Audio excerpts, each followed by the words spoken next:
Само ако познаваш добре условията по кредитната си карта, можеш да я използваш разумно и изгодно. Ако желаеш да извлечеш максимална полза от твоята бяла карта, следвай тези 7 съвета, за да се възползваш от всички предимства. Първо, погасявай изцяло задълженията си до датата на падеж. Така ще платиш само дължимите за периода лихви и ще разполагаш изцяло с отпуснатия ти кредитен лимит. Второ, използвай клиентския си профил и мобилното приложение Бяла карта, за да следиш всички твои транзакции. Освен повече сигурност, това ти дава и 24/7 информация за баланса по твоята кредитна карта. По този начин ще имаш навременна информация за задълженията си и ще бъдеш сред лоялните клиенти, ползващи редица привилегии.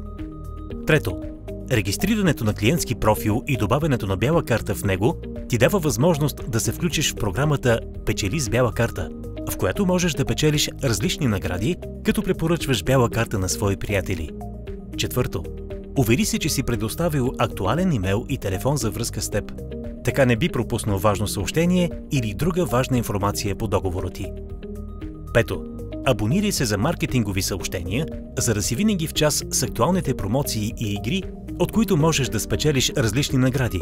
За да промениш настройките си за маркетингови съгласия, можеш да ни пишеш на help@byalakarta.bg или да се свържеш с нас на телефон 0720 140. Шесто, абонирай се за нашия нюзлетър, за да бъдеш уведомяван за най-важните събития около твоята Бяла карта. И седмо, посещавай редовно сайта ни, за да следиш за новини, промоции и игри. Не забравяй, че Бяла карта няма годишна такса, нито такси за тегляне от банкомати в България и Европейския съюз, което я прави изгодна във всички ситуации за всички твои нужди.